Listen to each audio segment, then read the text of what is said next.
नमस्कार, news now में आप सभी का स्वागत है। मैं हूं आपके साथ में बैजू अग्रवाल। जैसा कि आप सभी जानते हैं कि हम हर हफ्ते हेल्थ से रिलेटेड कार्यक्रम करते हैं, जहां पर हम हमारे स्टूडियो में जो है शहर के अलग अलग नर्सिंग होम और हॉस्पिटल के डॉक्टर्स को बुलाते हैं और आपकी समस्याओं का हम हल ढूंढने की कोशिश करते हैं।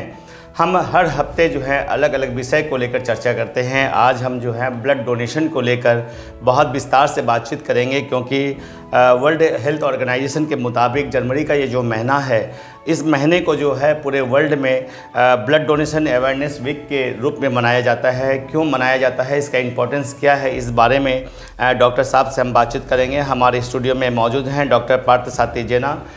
डॉक्टर साहब नियोटिया गेटवेल में प्रैक्टिस करते हैं और अपनी व्यस्तता से समय निकाल कर डॉक्टर साहब हमारे स्टूडियो में आए हैं। इसके लिए आपके लिए बहुत बहुत धन्यवाद। डॉक्टर साहब, जो आंकड़े सामने आ रहे हैं हमारे भारत की, अगर आंकड़े की बात करें, डाटा की बात करें, तो भारत में जो है एनुअली 14.6 मिलियन यूनिट ब्लड की ज़रूरत होती है। लेकिन हम देख रहे हैं कि अभी देश में जो है 12.5 मिलियन यूनिट ही कलेक्शन हो पाता है। तो कितना ज़रूरी है ब्लड डोनेशन कैंप करना डॉक्टर साहब? देखिए, कोई भी कंट्री का अगर हम लोग पॉपुलेशन स्टैटिस्टिक्स के हिसाब से जाएं, तो अगर एक कंट्री का पॉपुलेशन 1% डोनेट करता है जी, तो उस कंट्री का जो ब्लड रिक्वायरमेंट्स है वो एवरेज पे फुलफिल हो जाता है। ठीक है जी।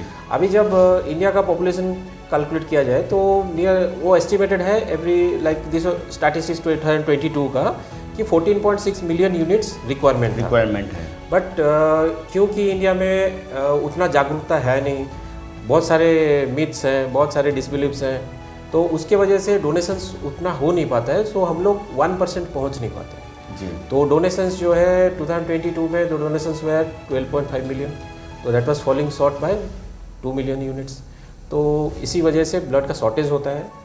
और जैसे कि आप लोग जानते हैं कि ब्लड का कोई ऑल्टरनेटिव नहीं है, ब्लड कहीं मैन्युफैक्चर नहीं हो सकता है। बिल्कुल, भगवान ने दिया है, ह्यूमन बॉडी के अंदर ही मैन्युफैक्चर हो सकता है ब्लड, तो ब्लड डोनर का ऑल्टरनेटिव कोई नहीं है। बिल्कुल।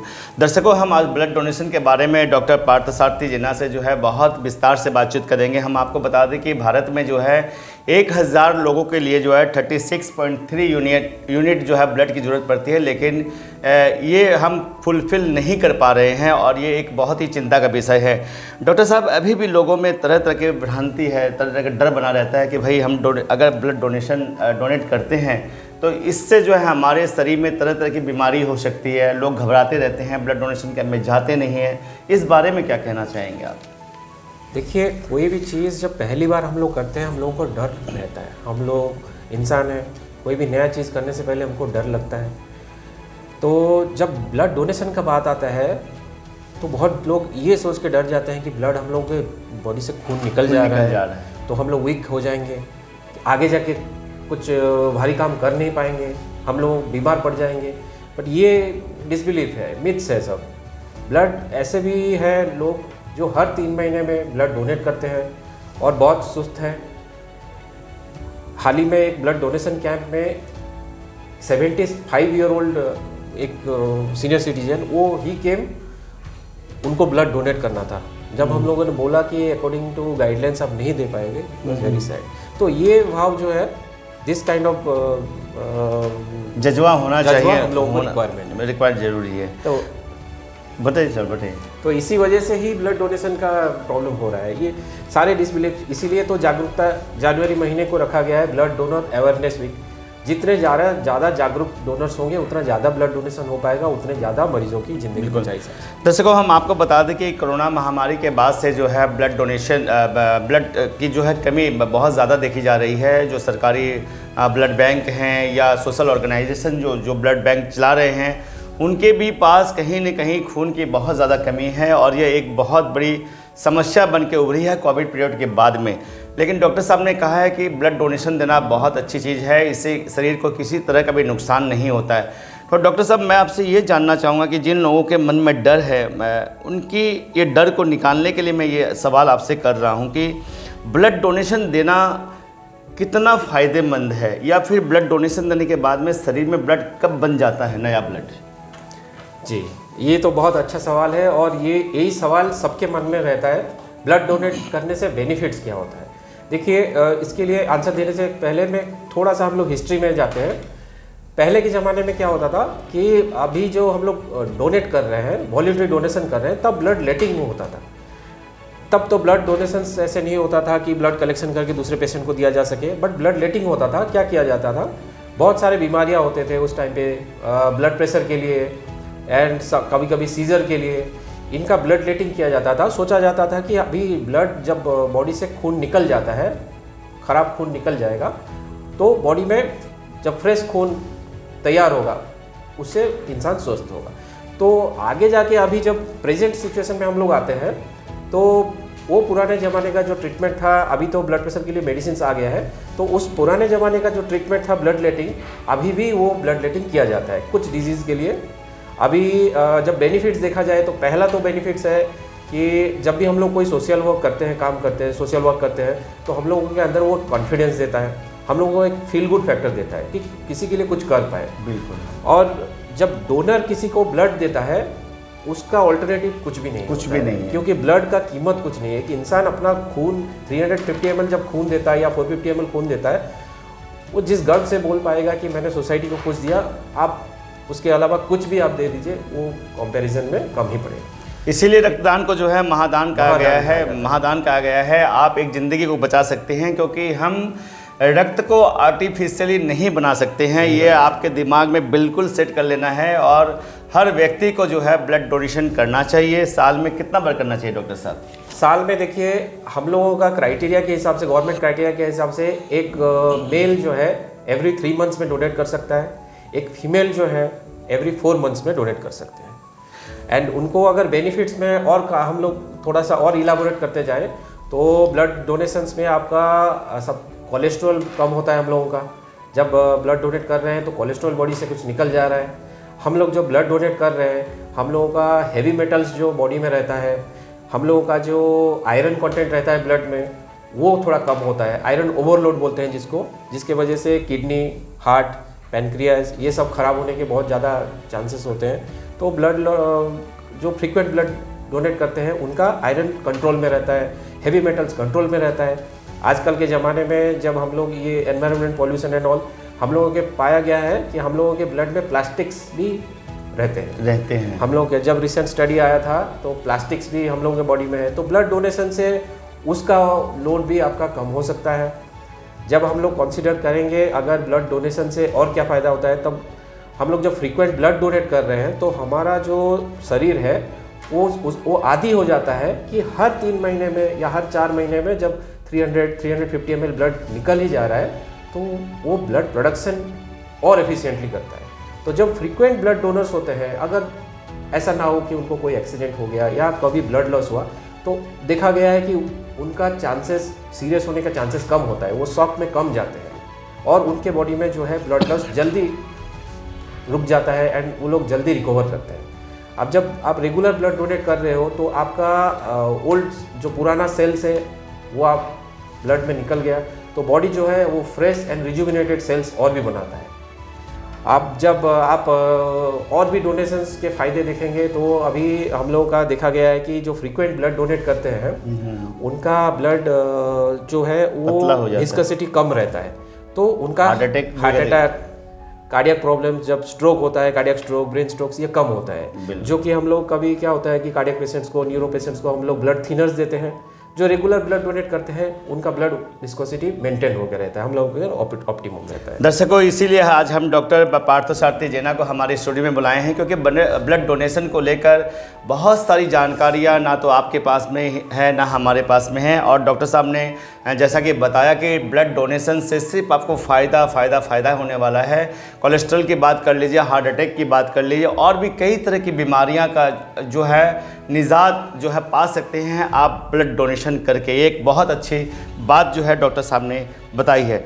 डॉक्टर साहब, लोगों के मन में एक डर बना रहता है कि भाई हमें ब्लड डोनेशन के बाद में क्या खाना चाहिए, नहीं खाना चाहिए, क्या एक्सरसाइज करना चाहिए, नहीं करना चाहिए, मॉर्निंग वॉक करना चाहिए, नहीं करना चाहिए, हैवी वर्क करना चाहिए, नहीं करना चाहिए, तमाम तरह के सवाल जो उनके दिमाग में चलता रहता है।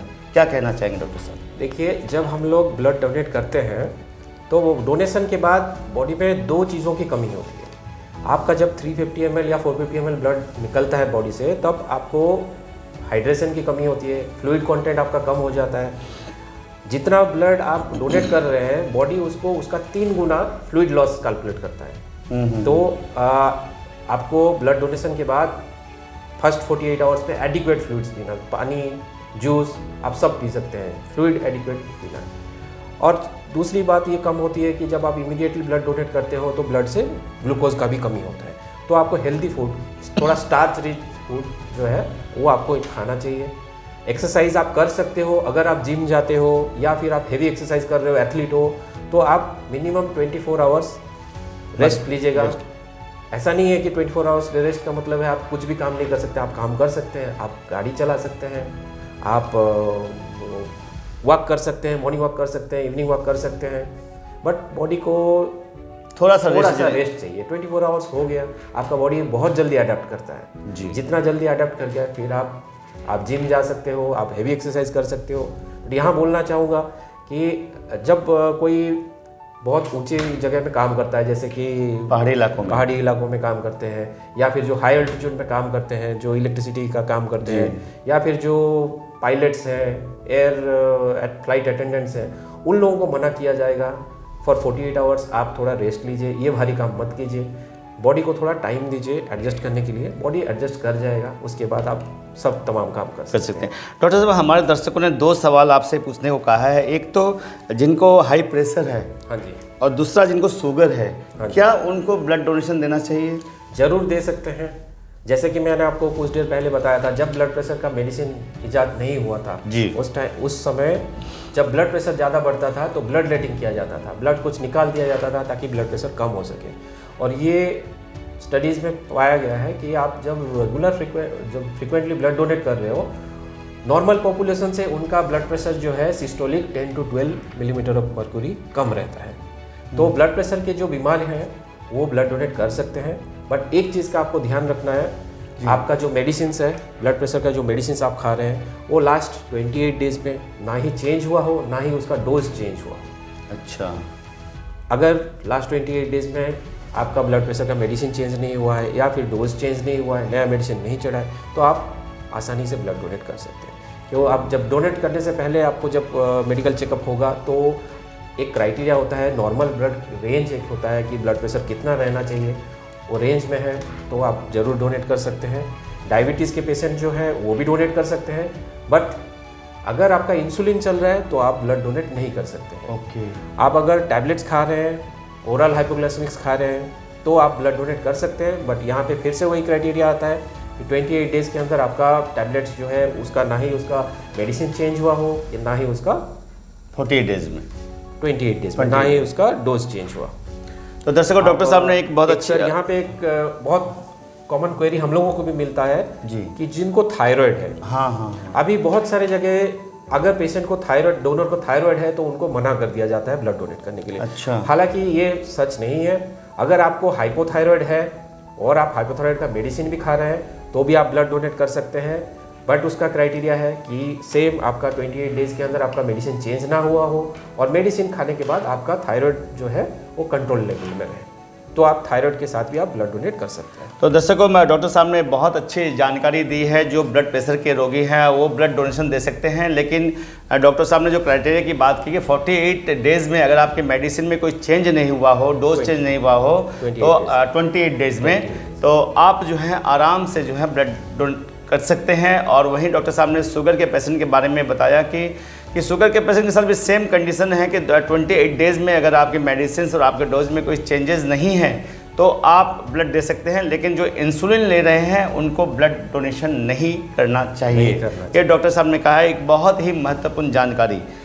और यही वजह कि आज हमने ये कार्यक्रम रखा है, क्योंकि ब्लड डोनेशन कैंप को लेकर जो है लोगों में तरह तरह के जो है मिसकंसेप्शन है, लोग को डाउट्स हैं, लोगों को डर लगता है। और ये इसी वजह से डॉक्टर पार्थ साथी जेना को आज हम अपने स्टूडियो में बुलाए हैं। डॉक्टर साहब जो है नियोटिया गेटवेल में प्रैक्टिस करते हैं। अगर ब्लड डोनेशन से संबंधित या ब्लड से संबंधित कोई भी अगर बीमारी है आपको या कोई भी सलाह लेना चाहते हैं तो आप डॉक्टर पार्थ साथी जेना से नियोटिया गेटवेल हॉस्पिटल में जाकर मिल सकते हैं।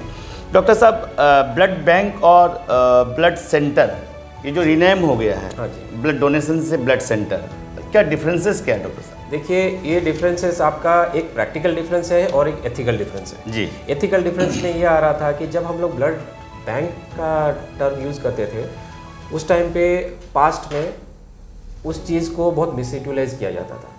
प्रोफेशनल डोनर्स बहुत होते थे जो कि ब्लड बैंक में आके डोनेट करते थे एंड उसके लिए वो प्रोफेशनल वो मॉनिटरी रेम्यूनरेशन लेते थे। तो इससे क्या देखा गया कि समाज के वही श्रेणी जिनको इजी मनी चाहिए, लाइक आपका जो ड्रग्स करते हैं, जिनको कोई बीमारी है, पैसे कम पड़ रहे हैं, वो लोग फ्रिक्वेंटली डोनेट करते थे। इससे डोनर का इन्फेक्शन का चांसेस बढ़ता था। एंड जो डोनर है जब वो उनको मॉनिटरी रेम्यूनरेशन मिलता था हर 25 दिन में या इवन एक हफ्ते में भी डोनेट करते थे, तो ब्लड का जो क्वालिटी होता है वो खराब हो जाता है। बिल्कुल बिल्कुल। तब इसीलिए उसको चेंज करने के लिए गवर्नमेंट ने उसको जो आपका रेम्यूनरेटेड डोनर्स का टर्म ही हटा दिया, उसको वॉलंटरी डोनेशन कर दिया। अब वॉलंटरी डोनेशन के बाद एक एथिकल इशू आया, यहाँ पे ब्लड बैंक को नाम बदल के ब्लड सेंटर रखा गया। अब उसका प्रैक्टिकल इशू ये था कि ब्लड बैंक जो है, तमाम ब्लड बैंक सब धीरे धीरे डेवलप कर गए हैं सर।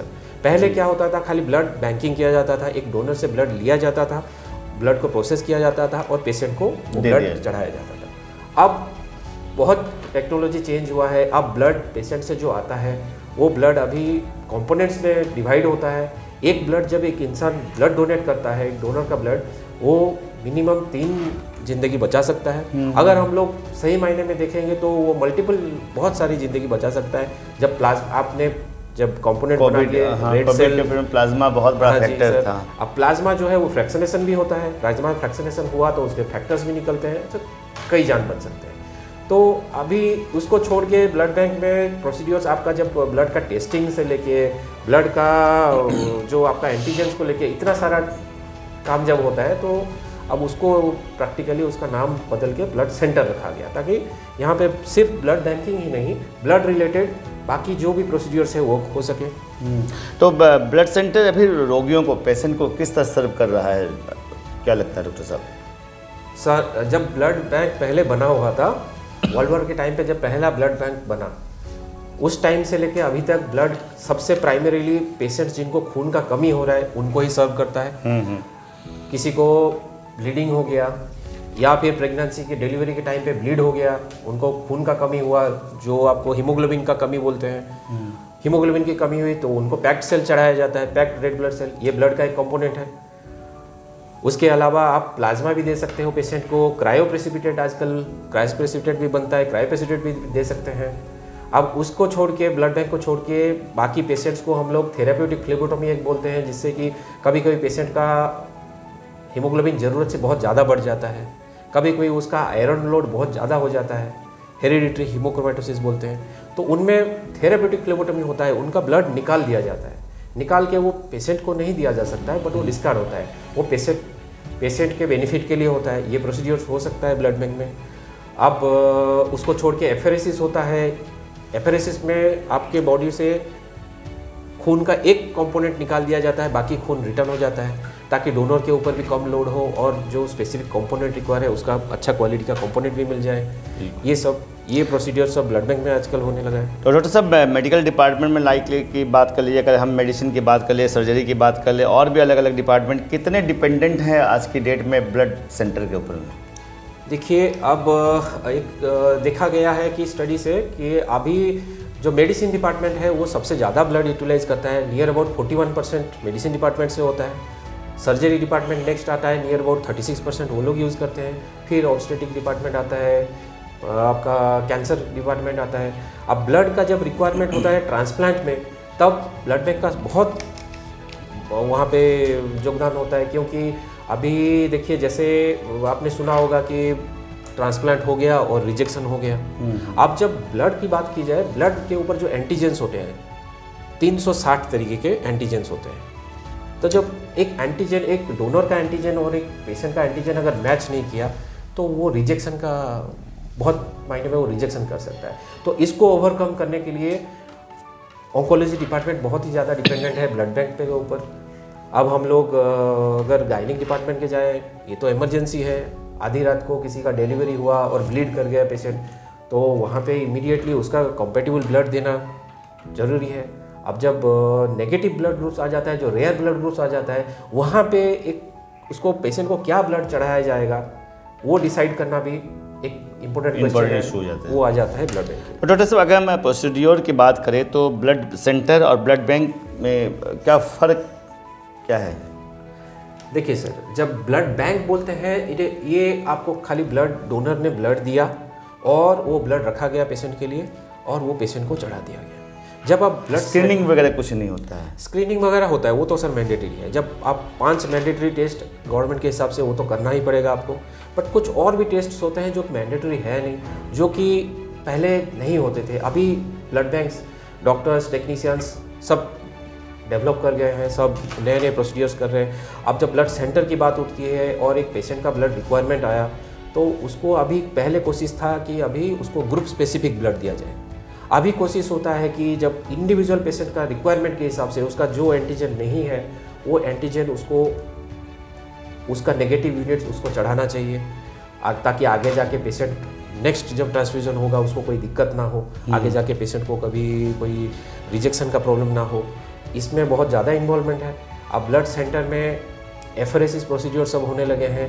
न्यूरोलॉजी पेशेंट्स का प्लाज्मा एफरेसिस होता है सर, छोटे बच्चों का एक्सचेंज ट्रांसफ्यूजन्स होता है, प्लेटलेट, अब तो ये वाला सब सुने हैं कि सिंगल डोनर प्लेटलेट्स, उसी हिसाब से अब खाली प्लाज्मा, जैसे कोविड के टाइम पे कॉन्वलेसेंट प्लाज्मा कलेक्शन होता था और पेशेंट को दिया जाता था, ये सब प्रोसीजर्स ब्लड सेंटर में होते हैं। ब्लड बैंक ब्लड सेंटर का एक हिस्सा है। बिल्कुल। डॉक्टर साहब, अगर हम बात करें नियोटिया गेटवेल हॉस्पिटल की, तो आपके यहाँ जो ब्लड सेंटर है वहाँ पर कौन कौन से न्यू टेक्नोलॉजी आप लोग यूज़ कर रहे हैं? अभी क्या प्रोसीड्योर्स हैं आप लोग वहाँ पर ब्लड कलेक्शन का? सर, हम लोग नियोटिया गेटवेल में अभी स्टैंडर्ड ब्लड बैंकिंग के अलावा हम लोग एंटीजन आइडेंटिफिकेशन, एंटीजन डिटेक्शन वगैरह शुरू कर रहे हैं। अभी एंटीजन बहुत इम्पोर्टेंट है, क्योंकि अभी जब मेडिकल साइंस डेवलप कर रहा है, सर्जरीज ज़्यादा हो रहे हैं, आजकल के ज़माने में कैंसर जल्दी डिटेक्ट हो रहा है, तब हर पेशेंट का एक ब्लड ट्रांसफ्यूज़न भी बढ़ता जा रहा है। अब जब मल्टीपल ट्रांसफ्यूजन्स होते जा रहे हैं तो ये देखा गया है कि जब एक पेशेंट का एंटीजन नहीं है और उसको एक ब्लड डोनेशन से एक ऐसा एंटीजन दे दिया गया जिसका उसके बॉडी में प्रेजेंस नहीं था और उसने उसका एंटीबॉडीज़ बनाया, तो फिर फ्यूचर में जाके उसको कंपेटिबल ब्लड नहीं मिलता है। ऐसे बहुत सिचुएशंस में होते हैं कि पेशेंट वो नेगेटिव पेशेंट है, वो पॉजिटिव पेशेंट है, फिर भी उसको ब्लड नहीं मिलता है। दोनों ब्लड बैंक में ब्लड है, वो पॉजिटिव ब्लड बैंक में रखा हुआ है, बट पेशेंट के साथ कंपेटिबल नहीं होता है। तो उसके लिए एंटीबॉडी आइडेंटिफिकेशन, डिटेक्शन वगैरह बहुत ज़रूरी है सर, वो हम लोग कर रहे हैं। अभी हम लोग पीआरपी प्रोसीड्यूर सर कर रहे हैं। पीआरपी प्लेटलेट रिच प्लाज्मा बोलते हैं उसको। तो प्लेटलेट में क्या होता है, ग्रोथ फैक्टर बहुत ज़्यादा होता है, तब हम लोग प्लेटलेट पीआरपी यूज़ करते हैं। हम लोग जो हेयर फॉल ट्रीटमेंट के लिए यूज़ करते हैं, किसी का फेस में एक्ने मार्क्स हुआ उसके लिए यूज़ करते हैं। मोटा मोटी बोले तो इसको रीजनरेटिव मेडिसिन में यूज़ किया जाता है पीआरपी ऑर्थोपेडिक्स में भी यूज़ करते हैं। जैसे आप लोगों ने सुना था एक सचिन तेंदुलकर का टेनिस एल्बो हुआ था, उनको उस टाइम पे पीआरपी थेरापी दिया गया था। तो पीआरपी थेरापीज आजकल शुरू हुए हैं। हम लोग का प्लेटलेट रिच फाइब्रिन भी हम लोग बनाना शुरू किए हैं। क्रायोप्रेसिपिटेट जो है आपका, वो प्लाज्मा का एक प्रोडक्ट है। आपका जब फैक्टर डेफिशिएंसी होता है उसमें क्रायोप्रेसिपिटेट दिया जाता है। तो क्रायोप्रेसिपिटेट नॉर्थ बंगाल में हम लोग बना रहे हैं क्रायोप्रेसिपिटेट। ये सब प्रोसीड्यूर्स नए शुरू हुए हैं सर। तो आने वाले समय में और क्या क्या आप लोग की प्लानिंग है ब्लड सेंटर को और भी ज़्यादा डेवलप करने के लिए नियोटिया गेटवेल में? आने वाले समय में हम लोग प्लान कर रहे हैं कि अभी ब्लड सेंटर में हम लोग स्टेम सेल ट्रांसप्लांट शुरू कर सकें। जैसे कि जेनेटिक डिजीज़ेज़ होते हैं, जैसे कि थैलेसीमिया होते हैं, जैसे कि आपके ल्यूकेमियाज़ होते हैं, उसमें बोन मैरो ट्रांसप्लांट होता है। तो बोन मैरो ट्रांसप्लांट हम लोग सिलीगुड़ी में लाना चाहते हैं, बोन मैरो ट्रांसप्लांट का शुरुआत करना चाहते हैं। ये हम लोगों का एक मेजर प्रोजेक्ट है सर जी। अब नियोटिया गेटवेल में किडनी ट्रांसप्लांट भी होता है, तो किडनी ट्रांसप्लांट को अभी इनकम्पेटिबल ट्रांसप्लांट करने का हम लोग उसका भी प्लान कर रहे हैं, सोच रहे हैं। फ्रोजन पीआरबीसीज होता है, जैसे आप लोगों ने जानते हैं कि पीआरबीसी जो होता है उसका एक लिमिटेड सेल्फ लाइफ होता है। अब स्टैंडर्ड पीआरबीसी का सेल्फ लाइफ 35 to 42 डेज़ रहता है जब ब्लड बैंक में रहता है। तो हम लोग कोशिश कर रहे हैं उसको फ्रोजन पीआरबीसी बनाने का, ताकि उसका सेल्फ लाइफ जो है वो 10 ईयर्स तक इंक्रीज़ किया जा सके। सिमिलरली फ्रोजन प्लेटलेट्स भी कर सकते हैं। प्लेटलेट्स का सेल्फ लाइफ 5 दिन ही रहता है। अब फ्रोजन प्लेटलेट्स का सेल्फ लाइफ 1 साल तक रह सकता है। ये सब प्रोसीड्यूर्स कमिंग मंथ्स में हम लोग इम्प्लीमेंट करने की कोशिश कर रहे हैं। तो दर्शकों, आज हमने डॉक्टर पार्थसारथी जेना से जो है ब्लड डोनेशन के बारे में बहुत विस्तार से बातचीत किया और डॉक्टर साहब ने जो जानकारियाँ दी है, बहुत इंपॉर्टेंट जानकारी आज हमें मिली है। और डॉक्टर साहब ने कहा कि एक व्यक्ति जो है ब्लड डोनेशन करके 3 व्यक्ति की ज़िंदगी को बचा सकता है और इसीलिए जो है रक्तदान को महादान कहा गया है। और ये पूरा जनवरी का महीना जो है ब्लड डोनेशन अवेयरनेस वीक के रूप में मनाया जा रहा है। तो हम आपसे भी अनुरोध करेंगे कि आप ज़्यादा से ज़्यादा जो है कैंपों में जाकर जो है ब्लड डोनेट करें, ताकि आप भी जो है ज़्यादा से ज़्यादा ज़िंदगी को बचा सकें। और ब्लड डोनेशन को लेकर बिल्कुल भी घबराने की ज़रूरत नहीं है। अगर आप साल में 3 से 4 बार अगर ब्लड देते हैं तो ये आपके शरीर के लिए बहुत ही फ़ायदेमंद साबित होगा। फिलहाल हम आपसे यहीं विदा लेते हैं। अगले हफ्ते फिर एक नए कार्यक्रम के साथ आपके बीच में हाजिर होंगे। नमस्कार।